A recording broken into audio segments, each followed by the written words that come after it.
Hi, my name is Nozomi from Japan, and I never thought anyone noticed me. Not until I met the sleeping boy. But I'm getting ahead of myself. Let's start at the beginning. Like and subscribe. You won't regret it. Growing up, the only person who ever noticed me was my big sister Akari. My mom traveled for work so much that I even called Akari Mom when I was too little to understand what was going on. My sister would take me to school where I would sit in silence and never say a word to anyone until she picked me up again. And then I wouldn't shut up the whole way home. But she didn't mind. She liked hearing me talk and she liked playing games with me, like making me look like one of her dolls. She would also give me a makeover using our mom's makeup, or dress me up as a monster and have me chase her around the house. Rawr, I'm gonna eat your head. My head? Yeah, it's the yummiest part. You really are a little monster. Rawr! When we got older, our mom moved to another country for work. She asked if we wanted to come, but we decided to stay. Akari had graduated from university and had a real job now, so we didn't have much time to hang out. But every Friday, I would wait for her at the train station near my school for when she got out of work, and we would hang out all weekend. And even though we grew up, nothing really changed, except now we didn't play dress up anymore. Now we dressed up for real to go out to dinner or the arcade or whatever we wanted. We had the best life. The only problem was, I was still too shy to talk to anyone, especially boys. One time when we were at the arcade, I saw a boy staring at us. Akari elbowed me. "He's looking at you, Nozomi. Go talk to him." My cheeks got so red, my hands all clammy. I suddenly froze up and couldn't even play the games anymore. Okay, let's go home. You don't have to talk to any boys. But you know, it would make me really happy if you tried, at least once, for me. Maybe you can talk to a boy for me. Then I won't have to do any work. She gave me a dirty look, but she was only kidding. I knew she was right. I just had no idea how I would ever talk to a boy. Then one Friday, the train that was supposed to arrive didn't come, and suddenly I got a really bad feeling. After 30 minutes, the train finally came, but Akari wasn't on it. I called and called, but she didn't answer. Then finally, I got a call, but it was from a random number. Hello? Is this Akari's sister, Nozomi? This is the hospital. Your sister was in an accident. She's in a coma. All the air left my lungs. In the hospital, I found her lying there with her head bandaged. She looked like she was sleeping. They didn't know how, but she fell onto the tracks and hit her head. The doctor said it was impossible to know when she would wake up. From that day on, I started visiting her every day. I usually read to her, but one day I forgot my book, so I just talked. And when I left, I ran into the nurse in the hallway. "If you have time, maybe you can talk to him too. He's in a coma like your sister. I think he was part of the accident she was involved with." He was? I think so, but we don't know who he is. He didn't have any ID when he was brought in. He had no one to visit him? I felt so sad. I imagined my sister being here all alone with no one to talk to her all day. Before I knew it, I was in his room. He looked a couple of years older than me.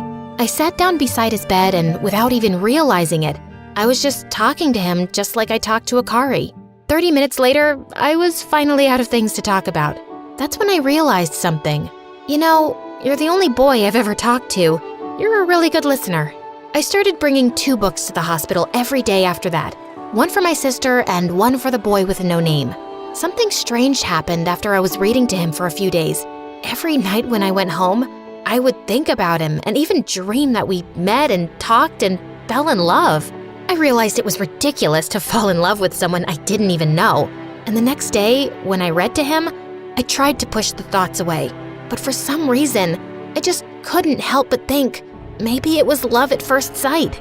That night, I decided to leave the book I had been reading to him in the hospital closet so I wouldn't forget it. But when I opened it, I saw there was a leather sketchbook inside.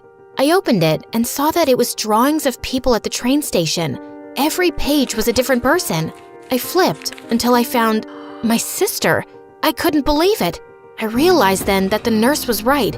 They must have been in the same accident, and it gave me a great idea. Maybe if I could find out what happened, I could find out who he was. I went to the train station from his drawings. It was the same one Akari used to come and see me after work on Fridays. I saw a woman waiting for the train. "Excuse me, do you know about an accident that happened here a few weeks ago?" "Yes, I was here. A young woman fell from the platform as the train was coming and she hit her head. She would have died, but then the boy jumped down and picked her up. But as he pulled her away, the side of the train hit his back and he fell too. Whoa, the boy I had been reading to all this time had saved my sister's life. Maybe I wasn't so ridiculous for having feelings for him. Maybe it was destiny. Then the woman pointed to an elderly lady.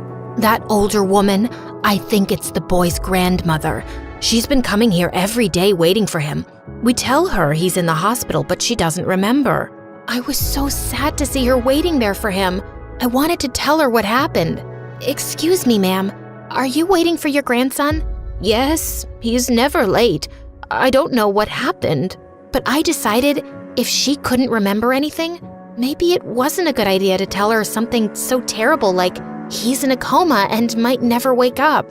But I couldn't leave her there like that, waiting for him. She had a cane and looked very weak. I'm sure he'll come home soon. Can I help you get home? I walked with her as she told me stories about how kind and wonderful her grandson was. His name is Kenji. He's always drawing. He takes care of me. With every word she spoke about him, I was falling more and more in love. But then I realized, oh no, without him, she had no one to take care of her. After I walked her home, I went to the market and bought a bunch of food and took it to her house where we both cooked while she told me more stories about him.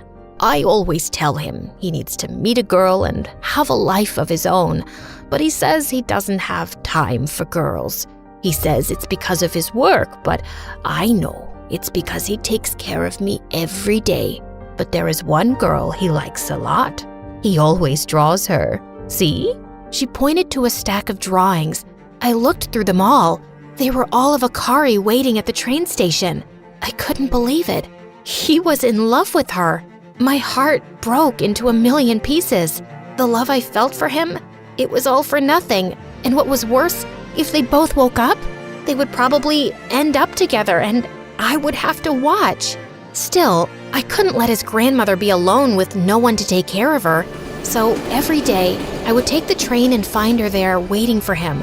And every day, we would cook while she told me stories about how wonderful he was. I had to smile, but I wanted to cry.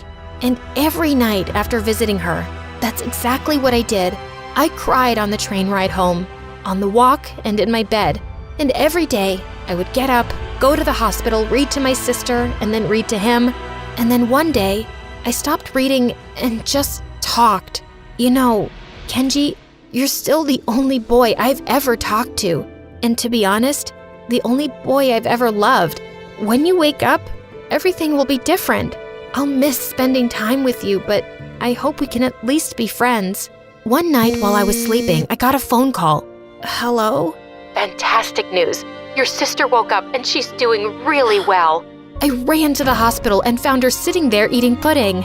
She smiled big when she saw me. I hugged her so tight she begged me to let go. Before we left, I asked the nurse, "Can I come back to see him again?" "I'm sorry, but we don't allow anyone up here except family. I wasn't supposed to let you visit him at all, but I felt so bad." "Oh, I see. Can I say goodbye?"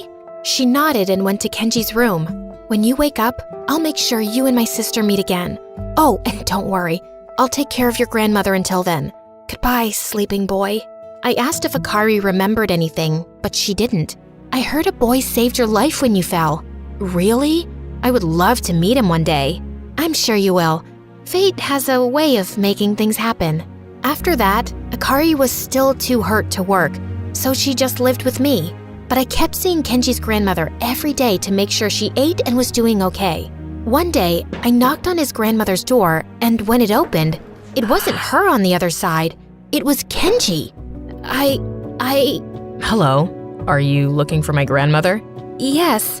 She told me someone was taking care of her while I was sick, but she couldn't remember your name. Thank you. Then he gave me a big hug, and all the thoughts I was trying to push away about being in love with him came back. He invited me inside, and we all had dinner. And this time, he had done all the cooking, and it was delicious. While we sat and ate, I realized all the stories his grandmother had told about him were true. He was kind, sweet, funny. Then he asked me to wait while he put her to bed. After, he asked if we could talk outside. I said yes, but to my surprise, instead of going out the door, he went to a ladder that led up to the attic. Wait, why up there? This is where I go to draw when my grandmother goes to bed. And tonight, there will be fireworks. He went up and I followed him, even though I hated heights. He led me to a window and stepped out. He sat on the roof and I sat beside him looking over the faraway city. The lights twinkled like stars.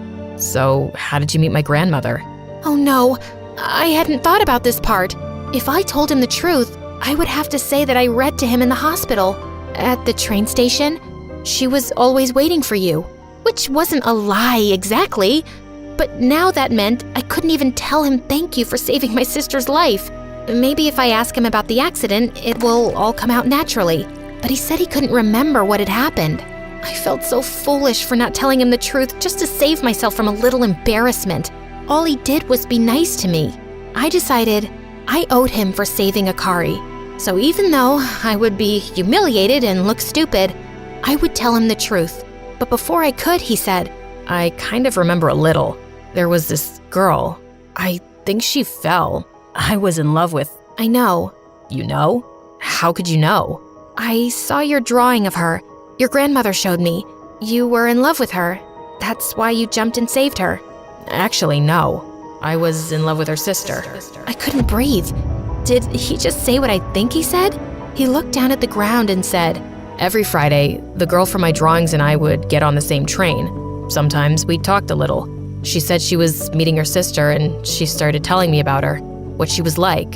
She was cool and funny and when she would get off, her sister would meet her and I guess it was love at first sight. Like we were meant to be. Sorry, I must sound stupid. Good thing he wasn't looking at me, or maybe he would have seen the hearts in my eyes. Why did you draw her sister and not the girl you liked? I only saw her for a few seconds every day, but I always tried. Then he showed me his book of drawings, and all the way in the back, there were drawings of parts of a girl, never the full picture, since he drew from memory but never saw her fully. It was me. I couldn't believe it. After the accident, I can't remember what they looked like. I went to the station today, but I didn't see anyone who could have been her or her sister. I guess I'll never see her again. Actually, you're looking at her right now. He turned to me, confused, and then his eyes lit up and he recognized me. But how? I don't understand. I put my hand on his and kissed him. Just then, the sky exploded with fireworks.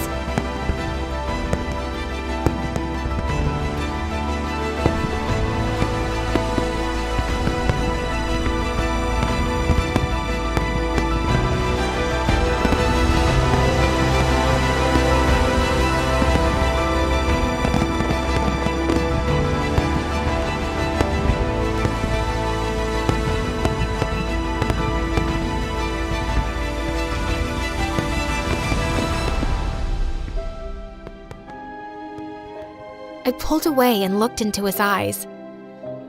It's a little complicated. Let's just say I took care of you.